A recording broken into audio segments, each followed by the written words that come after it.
So these are my questions for Candy. Yeah. I have some too. 'Cause there's a lot of Oh, you made me some questions. I mean, no, not Candy. These are Leanne's. See, go that way. I got Candy this way. Okay. I'm like, oh, I did. No. It's like, you know. What is ACP? That's a question. I want to know. I don't want to be a dummy. Accelerated Care Plus. It's all Oh. new, and I've got everything here. Okay. I can leave some I just information. don't want to be a again. dummy. I No, want to be you're not. informed. It's equipment. Okay. That's all it is.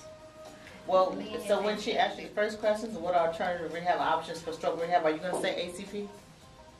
No. Okay. No. I've got lots of different other things. Okay. Okay. Well, I did that little exercise stuff, and I did not like it. Yeah, It's worse than me doing, oh my God. I had her do the virtual reality. Yes. Oh, my, I didn't get to do it. See, that ain't fair. Yeah. I probably would have been hurt That's now, worse than though, the so weight that's room. okay. Okay, that's my cue. You got to adjust, Candy. Right there. Right there, just like we have ours. 3, 2. Good afternoon and welcome to our show, The More You Know, on KBBG-FM 88.1. This healthcare program is made possible through a grant from the Guernsey Foundation. I am your host, Tina Douglas.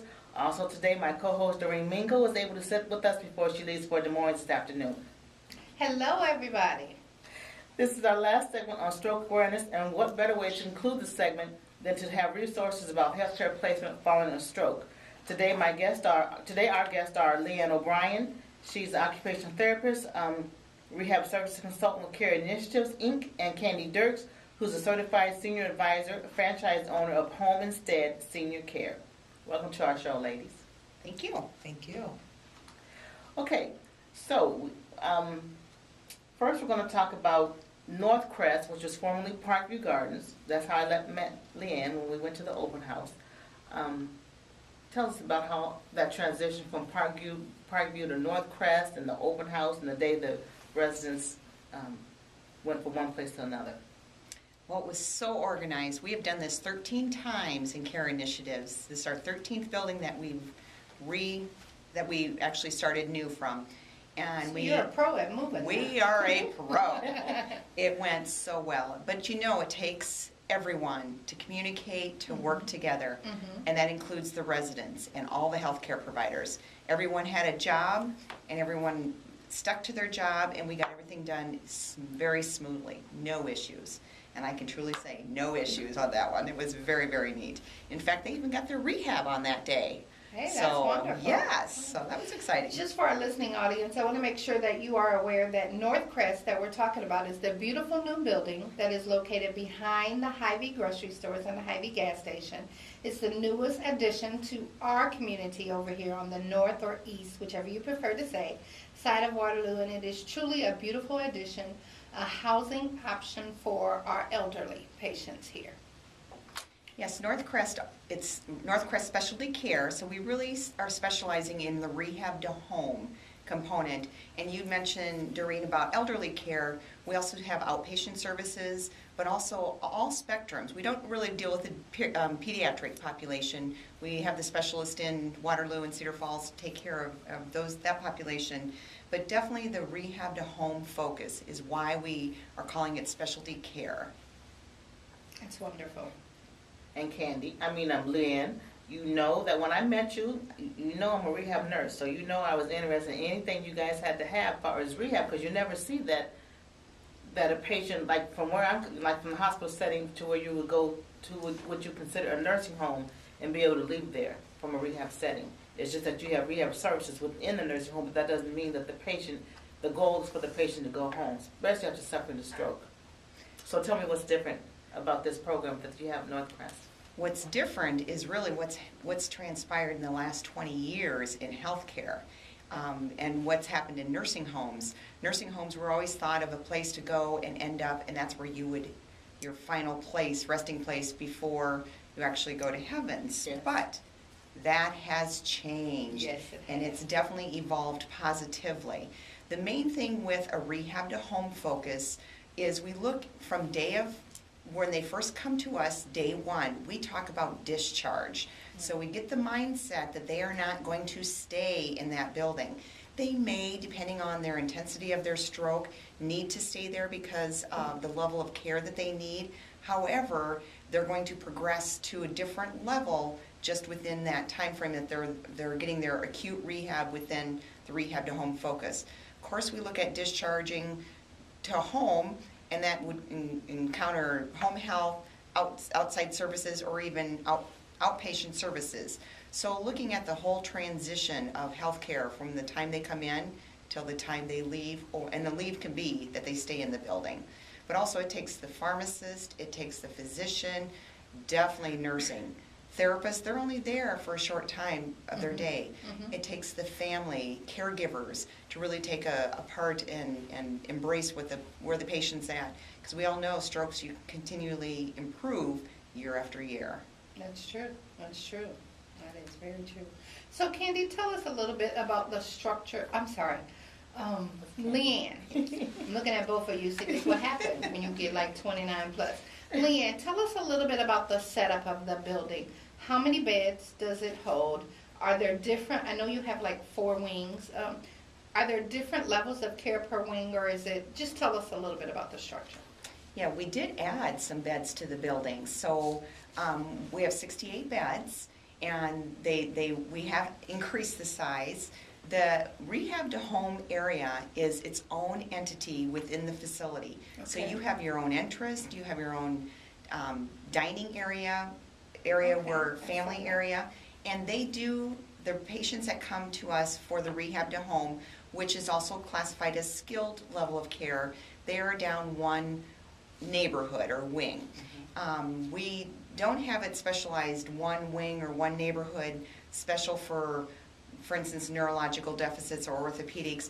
We mix that together because everyone needs to learn from each other to really embrace where we are with our humanality in regards to if you can help someone, because it's not just a disability. You've got to look at the psychological aspect and also look at their soul to really help each other. And it's not just the nurses and the therapist helping, but also patient-to-patient contact. So with that being said, we have the rehab to home area, and in that we have the therapy gym, we have very neat, vivacious activity devices, and I'll talk about those in a little bit later. We have a full kitchen, a full therapy bath area, where it's got an insert bathtub. We've got for bariatrics as well, and because that's what our population is heading towards. So again, that is separate, but the rest of the facility is open to everyone. What's awesome about this building is we have a theater. Yes, you do, and it's A beautiful. neat You theater. didn't show me that when I was there for the tour. I missed that. You come Well, back. You had me exercising. That's what she was I doing. did have you exercising. Well, Come she back. We'll showed show me. you. Maybe she liked me better than she liked me. I doubt it. Well, that it is absolutely beautiful. I get to tour all of that, and it is just nice. So, listeners, if you have not had an opportunity, perhaps you should call Northcrest and schedule the time to come over and visit. I was lucky enough to get to see it during the open house. Leanne, can you tell us what are some alternative rehab options for stroke rehab? And this is specific to Northcrest. We have one other building here in Waterloo that also has the device. We have what's called Accelerated Care Plus, or ACP, equipment. Again, I said equipment because it's only a tool. It's what the therapists do with the tools to really make the difference. And Tina will vouch for this. I had her actually participate with the Omni VR, which is a virtual reality system. And the reason we chose to have this with our populations is it's geared towards the geriatric population. When you have a stroke, it's not just one entity. For instance, your strength of your right side, strength of your left side, upper body, lower body. You also have cognitive deficits potentially, vision deficits, sensory deficits. So by becoming involved with your entire body at one activity, you definitely are engaging the brain differently. So that is one fantastic tool that we have there, and again, it's called the Omni VR, or virtual reality.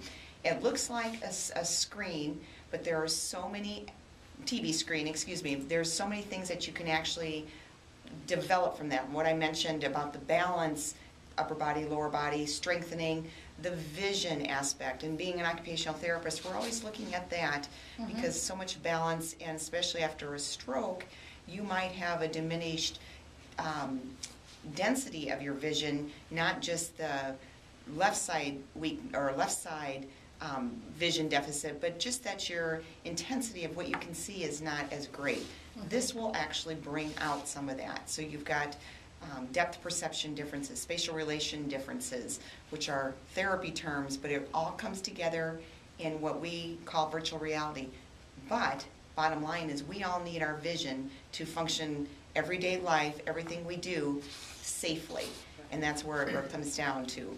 The other accelerated alternative methods are, we've got electric stimulation.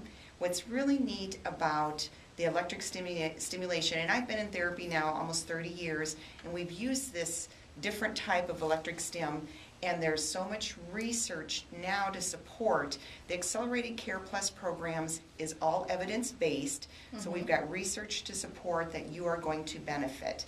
What they have is a patterned electrical neuromuscular stim device. I have not seen anything out there like it, but what it does and what it really helps people is on day one. Let's say they come from the hospital, they're so exhausted, they can't move because they're just too exhausted. We can actually put this device on their body. Everything is external, so nothing internal, nothing invasive. And it can actually elicit muscle contraction. Now, someone who's had a pretty devastating stroke, they may not have that. Right. So that is very powerful for them, because what it's doing is telling the brain, again, the stroke happened in the brain. Right. The outcome is what it's doing to the hand or the leg or the body. Yeah. But it actually helps facilitate movement in the brain's thought process. So you're getting the muscle contraction from the machine helping, because the receptors for the brain aren't getting down to the portion where we are actually trying to elicit movement. So it sounds like it kind of stimulates that communication between the brain and the hand when the brain tells the hand to move. Exactly, By putting this Doreen. on, you're actually doing that. Oh, okay, And that's pretty just neat. like neuroplasticity, and we've all heard Right. that. It's on the TV stations. That's what we're working with, is getting the brain to know what is normal again and getting the connections there. Another device that we have is called the Omnicycle. Everyone has seen the treadmills and the bicycles. Right. We have them too. Right. What's so unique about this device, and again, it's alternative, is it has an assistive component. So someone who has Parkinson's or neurological, such as a stroke, you've got a neurological deficit, you can't move your body fluidly right and left. You put them on the bike, you attach them safely, and when I say attach them, we've got hand supports, Right. Foot supports, and to make sure everything's in alignment, and then it will help them work with how the brain is functioning to go with assisting them with movement. And for instance, if you get a spasm, it'll work you through a spasm.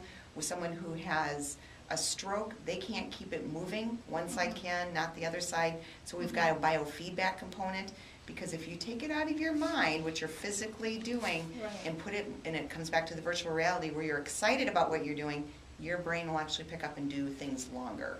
So it's kind of a messing with the brain a little bit, but it really works. And That's again, we have fascinating. research to support all of that. Yeah. And I like the way it kind of treats the whole person. Absolutely. It's not just working on a limb and arm and trying to strengthen just that muscle, but it's working at several systems and bringing them together so they work better together. I like that. That's interesting. Well, if you think about what we do every day when you first get up, you've got your motor system, your muscles, you've got your sensory system, your vision, your hearing, your senses, what you're touching. Everything has to work together in order for us to be safe in our homes, wherever, or the environment that you're in. Yeah, So very absolutely, good. we try to incorporate that immediately. And I really like that you brought up the vision, because so often, especially with older adults, as we have some visual changes, we forget that they have to be able to see their Yes. space in order to do well in it. And so often Absolutely. we forget to check that to see if that's really some of the resultant symptoms that we see, or if it's something additional. Right, because with stroke, you could have the vision component of your brain being affected, or Right. like you said, elderly. We all will get to a point where we're going to get glaucoma or other Or some vision deficits. So. Well, I'm curious as to know how many hours of therapy do the patients need to have per day? Once you leave the hospital, if you're in acute rehab setting, there is a criteria of 3 hours. Once you leave, it's based off of what the resident needs are. So it just depends on what they can tolerate.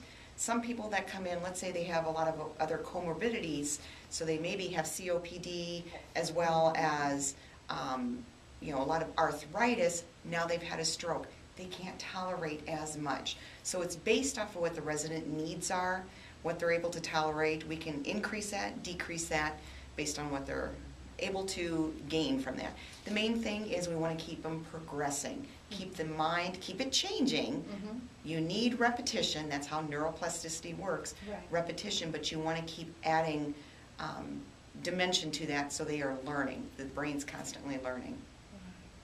So in addition to all the ACP and all the other modalities, do they also have physical therapy in place? Absolutely. Physical and speech therapy. Absolutely. Physical, occupational, and speech are just the rehab entities. And as I mentioned earlier, we've got to work together as a team. The caregivers are very important for the rehab component to succeed. What are they getting for the pharmacological, so the nursing component? Mm-hmm. If they've got overriding pain, Mm-hmm. and a lot of people, if they've had a lot of spasticity from their stroke, will have an overriding pain. Can we work together as a team to really work diminishing that, or just diminishing the spasticity so they don't have the increased in pain? Right. And that's for one example. So it's all of the disciplines having to work together. It's not just physical therapy or occupational therapy. They all have to work together. That's right, because if you're in pain, you don't feel like doing No. much of anything anyway. And as we get older, I teach gerontological nursing, so as we get older, we're going to have more pain from all the chronic conditions and the wear and tear that we have. I want to ask you, Leanne, if most of your patients who come into your alternative rehab, have they come from the hospital, from a skilled unit where they've been doing the intensive 3 hours, or are they sometimes unable to unable to go to therapy, those acute settings, because of the 3-hour requirement, and so they come to you first? Can you tell me a little bit about that? That's a very good point, Doreen. It actually goes back and forth. We've had people from the home that have actually come in. Okay. Maybe they went home from the hospital and they weren't able to be successful at home safely, so they came to us to increase their rehab so they can go back home safely. Some people do have the intensive rehab programs, and that's it. And I keep identifying the 3 hours. That's just the government criteria, what they need for that. Then they come to us as I call it a step-down program. We all need to wean off as we get older, from pediatrics on up. We wean from how much help we're getting. So they come to us with less intensity. Then we even wean them down so they can then go into the home setting and be successful. Some people can't tolerate the 3 hours, so they come to us first. We build up their endurance, their ability to maintain their pain management, or their ability to maintain their posture. Some people can't even sit up straight, Right. can't tolerate the 3 hours. So we work with them so they can get to that point, and then they can go to an intensive rehab. So it goes both ways. Right. I just want to clarify for the listening audience what Leanne said, because I think it's so important when we are in the community and we are dealing with our loved ones who have had some of these strokes and issues that cause them to need additional help. She's saying to you that Care Initiatives or Northcrest can take you at whatever level you are at. You can either be coming from the hospital to the intensive care level of treatment, or you can be coming from home to build up some additional strength. So you don't have to know, community, where your patient is. All you have to do is contact someone who can do an assessment and help you determine what's the best level of care for your loved one and get that one place right where they need to be to get the help that they need. Thanks, Leanne. So that leads me to this question. So for the process, for the people who are at home and feel that their loved one still needs a little more rehab, still doesn't quite have what they need to function in the home, what is the process that's in place? Is it a referral process? Because you just can't up and decide, oh, let's go to Northcrest and get you checked in. So there has to be a process in place. So what do our listeners need to know? The best thing to do is if you're by yourself, always contact your physician. To enter a nursing facility, and I say nursing facility because it could be skilled level or just the plain, I don't want to say run-of-the-mill, but just a regular nursing facility, you just need to have your physician determine that is what you need. Some people don't have physicians in the community. What I recommend is contact Northcrest Nurse or Specialty Care, and they will direct you. We do have physicians that will work with the building, but primarily you're going to need a physician referral into the facility. And we have social workers that will meet with you immediately that will help you with that process. And do the insurance approval and all Absolutely. of that, so you don't have to worry about it. Right. Right. Something I say to my students all the time is the phrase for older adults that you have to use it or lose it. I know that's used a lot in rehab too. Can you tell us a little bit about that? Absolutely, and that comes back to with the neuroplasticity. Right. Your brain, as we get older, and starts in the 40s, we start to lose. Oh my God. I know. Tina, you're going to get that. I'm past that. We start to lose the neural connections. Everything gets thinner. So if we don't keep things sharp, and to me, I kind of use the analogy of basketball players. That's You've right. got these pros, everyone looks at the pros, but even they start to lose it after a while. You have to use the gifts that you were given or the things that you need to do to get through life. Because when I say that, our brain we only use a short percent of our gray matter in our brain. Right. We have so much more that we can use, but we've got to learn to use it. Now, bottom line is use it or lose it. When you have a stroke, for instance, I'll just use this as an example, and now you can't use the left side.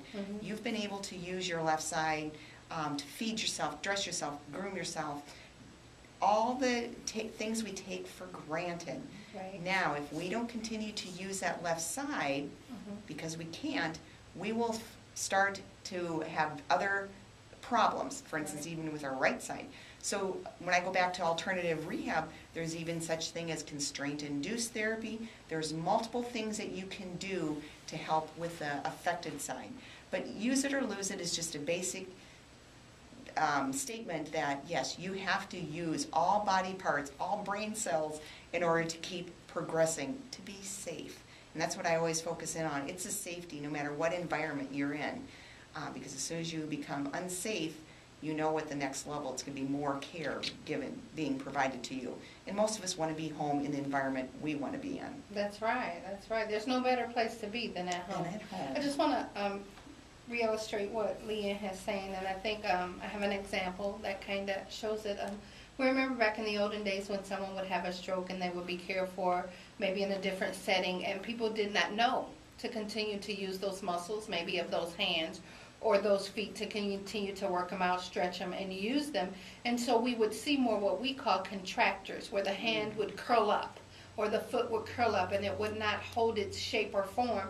And that was a result of not using those muscles because the person couldn't use them on their own. We didn't know, as a people, often to continue to use those muscles. So we would see those contractures. So if you don't want to see things like that, always think of the example. You must use it or you lose it. If you do not use those muscles that you have developed, they will atrophy, they will waste, they will no longer support your structure like they used to.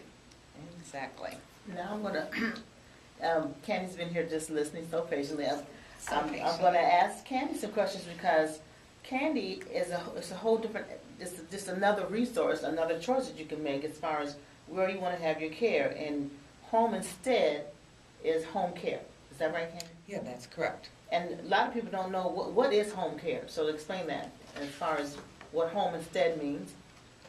Well, there's two things with home care. There's home health care, which is provided by licensed medical professionals, such as your physical therapist and occupational therapist, nurses.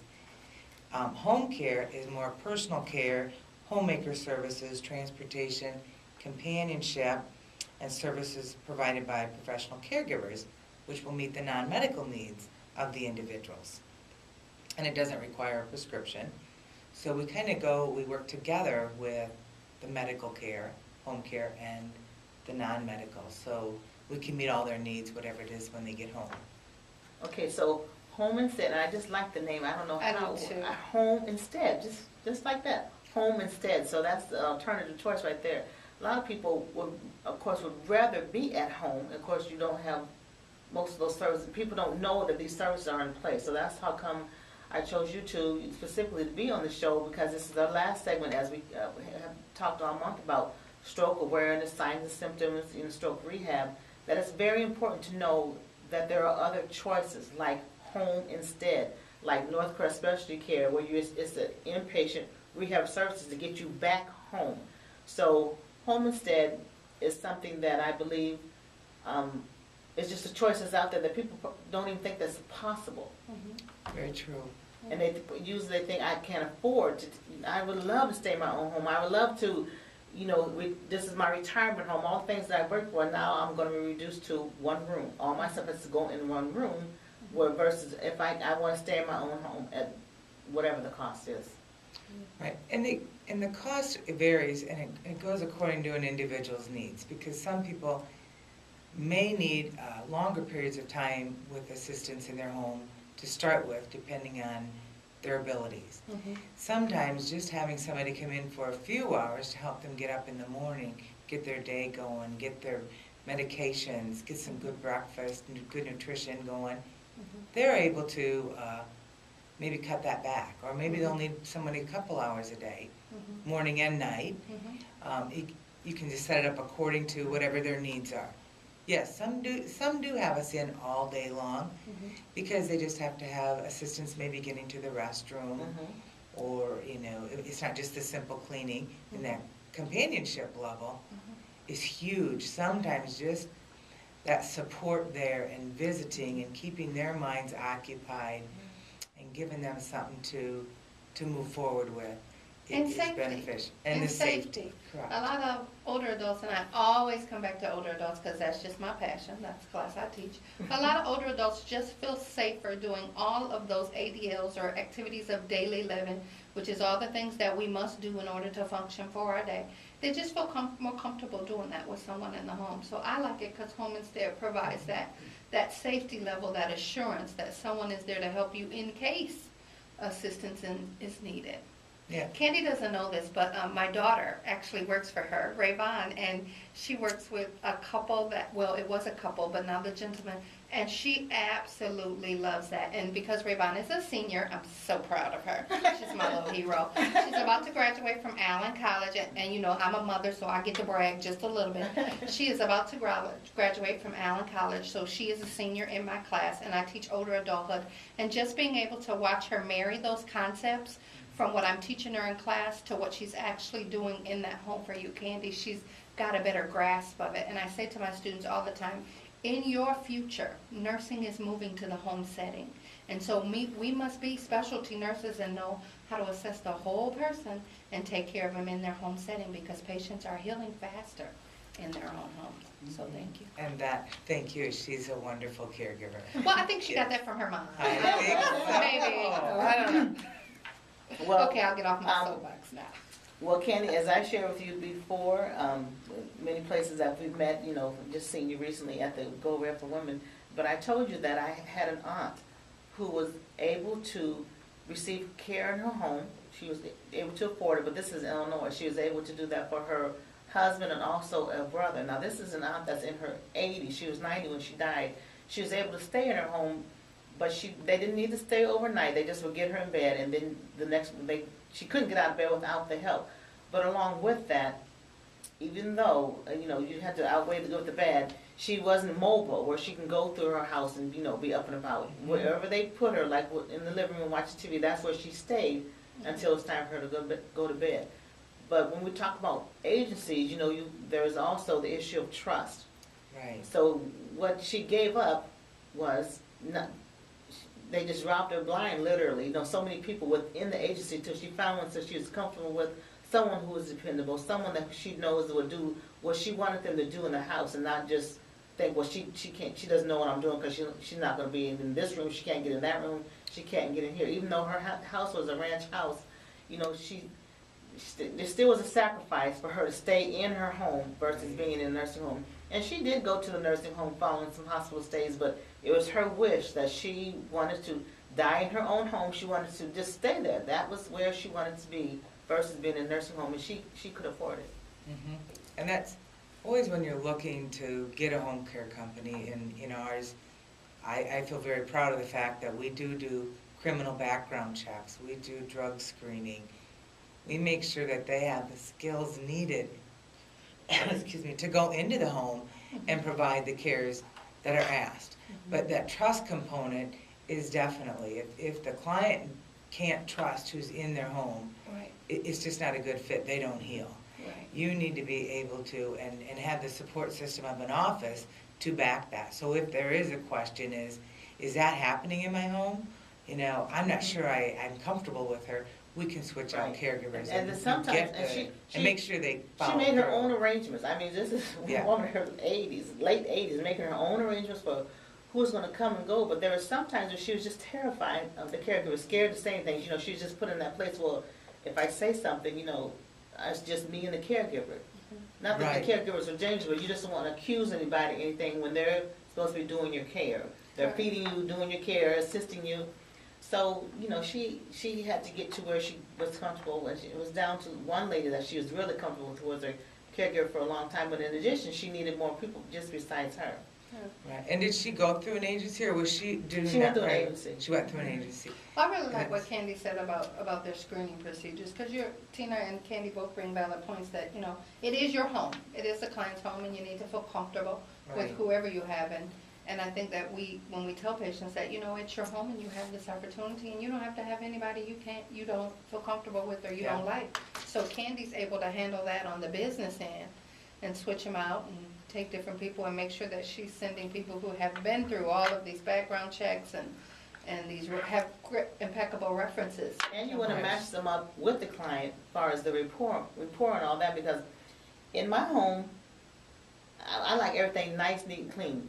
So if you're not able to do, when I say put that back, make sure this is this, you're not going to be a match for me. Right. And if you're, where it might come off as, ooh, she's so bossy, nobody wants to work for her. So sometimes in agencies, you know, you have this culture like, well, I don't want to take care of Miss Jones. Girl, go ahead. If you can take care of her, go ahead. You know, because she's too bossy for me. I don't even want to take care of her. So you don't want to have that happen either. So you want it to be individual, whatever works for that client, instead of it being the culture in the office. We're glad we don't take care of Miss Jones. You're the only one, you know, who can take care of her because she's so bossy. She wants this, she wants that. That is her home. That's what she's accustomed to. You're just being paid to help see that she gets done what she needs to have done. Exactly. A lot of people can't do that, whether they're getting paid or not. I don't care. She's a little too bossy for me, you know. Yep. And we hear that on both levels. Caregivers will come back and say that I can't go back in there. I can't make her happy. Right. And then I get the next caregiver, and she says, I don't know what's the matter. We get along great. Right. It was Right. a good Personal. match. It was a Yeah. personality. It was. And we have that with clients too, where when we do our quality assurance visits and we visit with them on the phone and throughout, they'll say, I love that caregiver. The next one will come and say, now she's nice. I don't want to get her in trouble. I don't want her to lose her job, but I think she'd be better somewhere else. Right. So, you know. Oh, that's so sweet. We'll hold that right Candy, there. I wonder- Pause for a break. Oh, okay. Oh, actually, No This is time like a 30 now. second break. I'm cleaning the fish tank. Always come up with an excuse for is not awesome. we're visiting. not bad at all, is it? We just crack jokes and tell personal stories, talk about our daughters.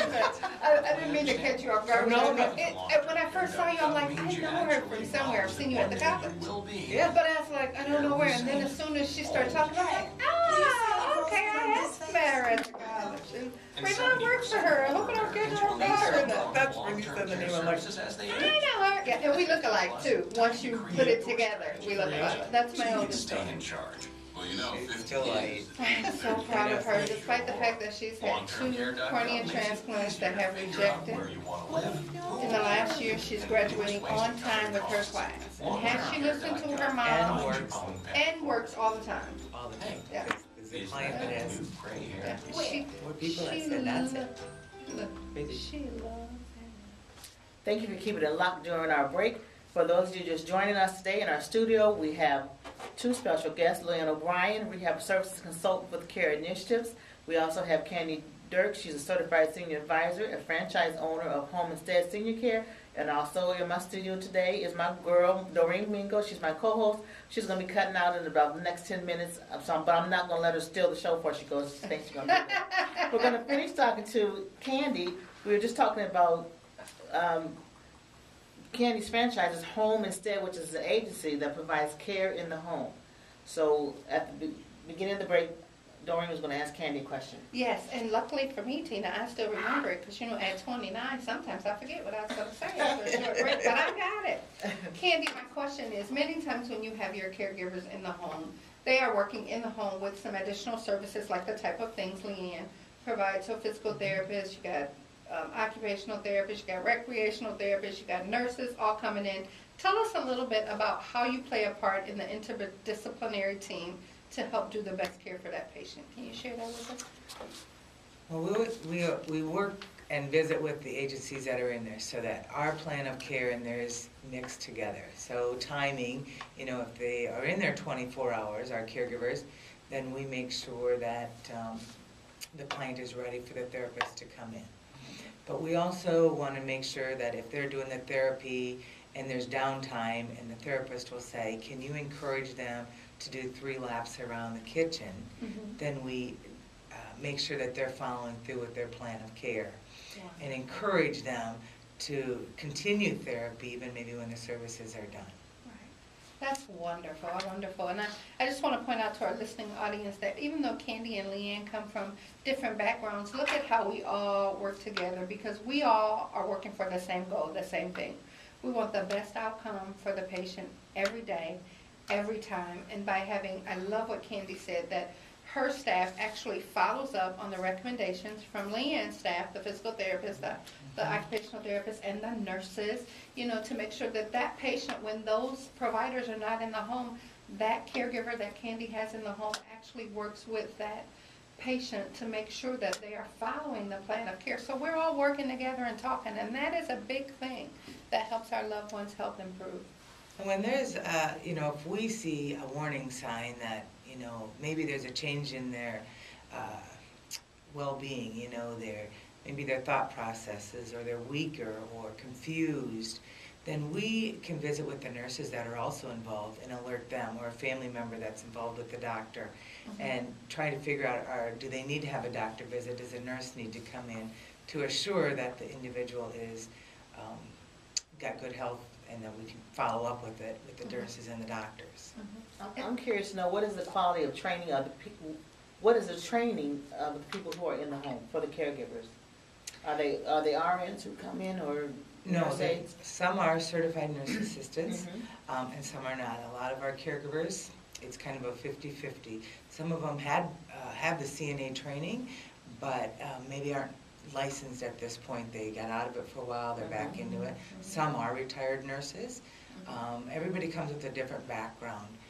We have a set of training criteria that we have in our office that we provide to the caregiver. And we have a lot of Alzheimer's training. We bring in different speakers. We just have an ongoing training process so that everybody is equipped. And we know the homes that they're going in as to the needs that are going to be met there. Right. So if it is more on a companionship level, it would depend on the skills that needed for in that home to make sure that the care is provided well. So is there a home visit besides meeting the client and all that, as far as seeing what the needs are in the home, as far as safety in the home, as far as rugs and things that are in the way, and making the home safe, like for a patient that's coming home from the hospital and they're going to use your services?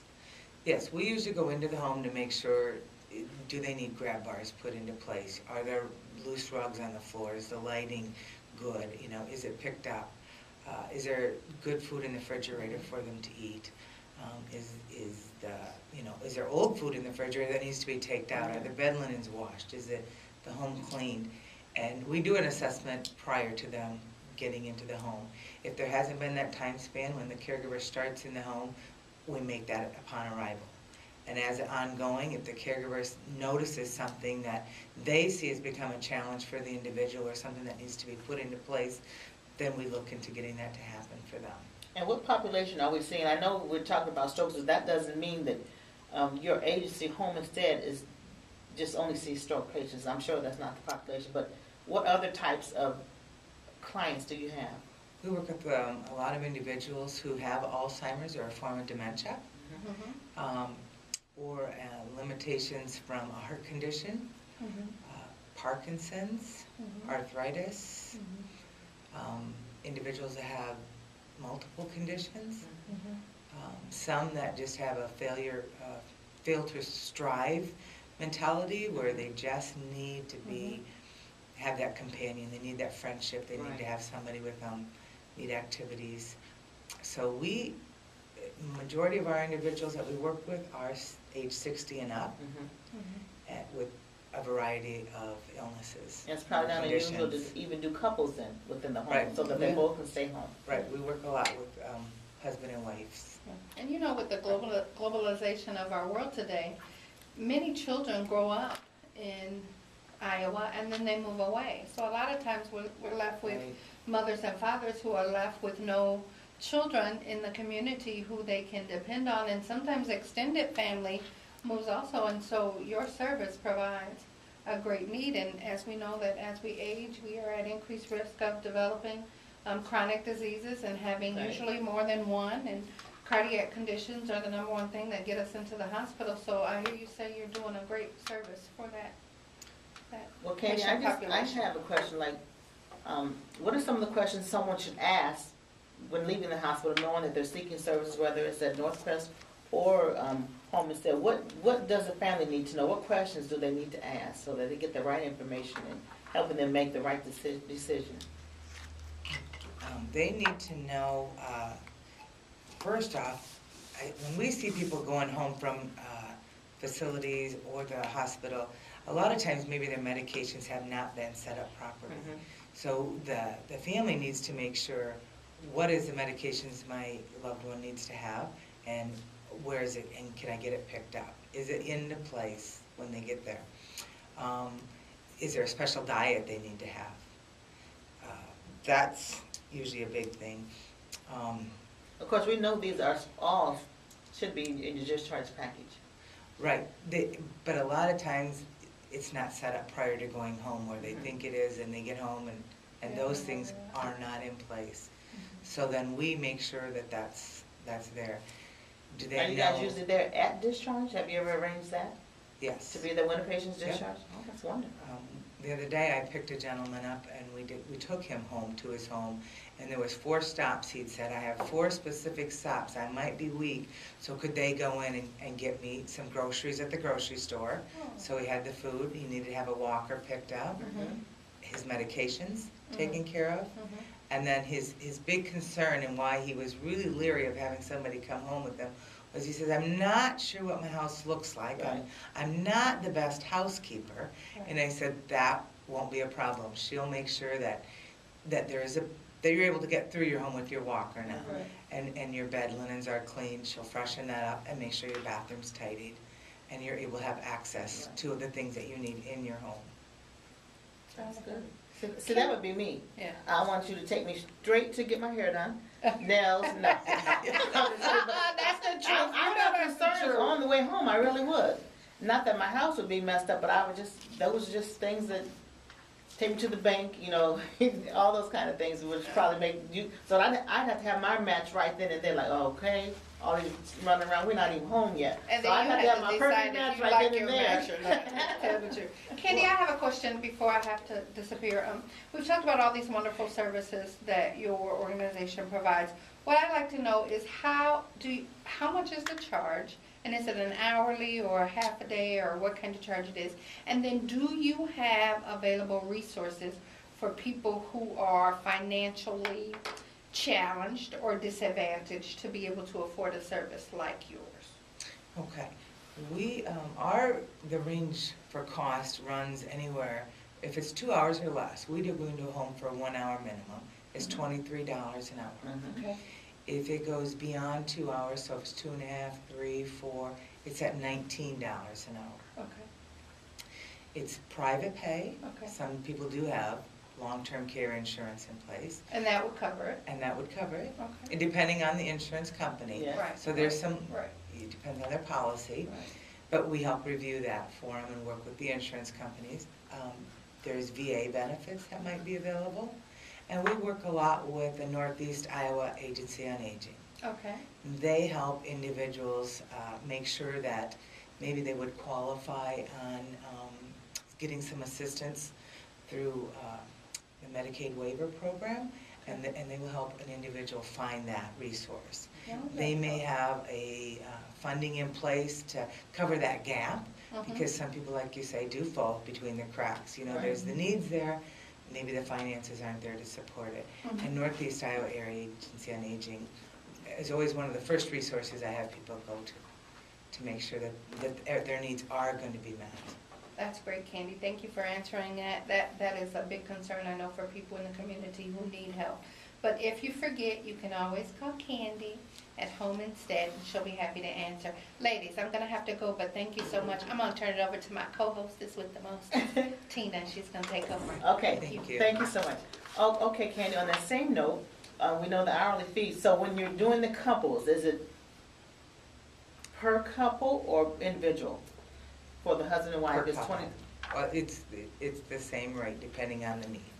So if it's a couple that needs someone to come in for an hour, it's $23 for both of them. Right. Okay. That's good. Right.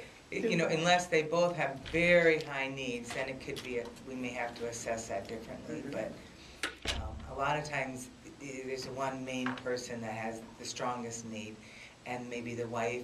We're there as more of a support system for her because she physically can't do some of the work, and she's in the home. So we work with both of them. And when we prepare meals, of course, we're going to prepare meals for both of them and do their shopping, laundry, things of that nature. So getting back to trust, because trust is so important, especially when someone's coming into your home. You know, your home is your private domain, and you know, people. You don't want to feel violated by someone taking something from you, no matter how big or how small. So when we're talking about trust, how is it when, because I know my aunt had like a little key lock on the door, sort of like how the realtors have it when they show your home. Yes. So she had that for the caregiver. So what is in place for your agency home instead? Like when someone needs to be the first person there to get this person up out of bed, or the first person that offers them help. And they're not able to, come to the door and, be waiting for you to come. Then we usually put the key lock outside, just like the realtor, where there's a code. And we know the code, and then we give that to the caregiver. And so if there would be a trust issue come up where somebody got the code that was not supposed to have it, we can always change that and reprogram it. Yes. Yes. That's good. So how many caregivers might be in a home throughout the day, different shifts, maybe 2 to 3? Depending again on the hours that we're in the home, we try to limit the amount of caregivers, but when we're doing a 24-hour care 7 days a week, we need to probably have 7 to 8 different caregivers that are able to supply those hours. Some homes we can bring that down, some homes there's a few more, just depending. Because we have to take into account, people do get sick. Maybe have children that have taken ill. And so we try to keep very minimal just because it's the best for the individuals. And they get to know the caregivers get to know the clients, and it just blends really well. So for your hourly fee, and again, it was $23? If it's under 2 hours. Otherwise, it's $19 an hour. So let me see if I got this right. If it's under 2 hours, it's $23 an hour. Correct. So for 1 hour, it's $23. Right. 2 hours, $19. So the more time is there, it's getting cheaper. Right. If 1 hour is 23, second hour is 23. So that'd be 46. Okay. But now we came in for 3 hours. It's $19 an hour, so it'd be 19 times 3, which would be 47. Okay. So it's better to do the 19. Right. It's better to go longer hours, and the rate is less. Yes. You get a bigger bang for your buck. See, I didn't understand that. I'm glad you clarified that. I'm like, okay. But some people say, I don't care. I only need 1 hour. Because maybe it's as simple as going in and making sure they've taken their medication, gotten that for them, gotten them to the restroom and back out to the table, and they're self-sufficient. Yes. So for private pay, then they're billed weekly? No, we bill twice a month or monthly, depending on the services provided. I know it can add up, because My aunt just hung in there. She'd rather do that. You know, to be in a nursing home where you have so many different people doing things for you, she still wanted to have that touch. You know, that Right. where she had a rapport with her caregivers. Well, and it's a matter of, I always say, sometimes just a little bit of help, even a couple times a week, can help them maintain at home, to do things for them. But yes, I mean, if you're looking on a costly basis, sometimes a 24-hour care is less expensive to go into a facility and you have that around-the-clock supervision. And it might be some medical needs that need to be met. So it always varies according to the individual. Right. She at least had 6 to 8 hours of care a day. Now, once they got her in bed for the night, she would just stay there until the next morning when whoever came in first would get her ready. So that adds up. Mm-hmm. Yeah, it is. It's not inexpensive. And then we always make sure in a situation like that, do they have that life alert? And that would be something too when you're coming home from a hospital or a stay. A lot of times kids say, well, I don't know what that is. So we want to make sure they have, because your aunt, if she's in bed and couldn't get to the phone, she's going to want that life alert to be able to push if there's an emergency or they can't get out.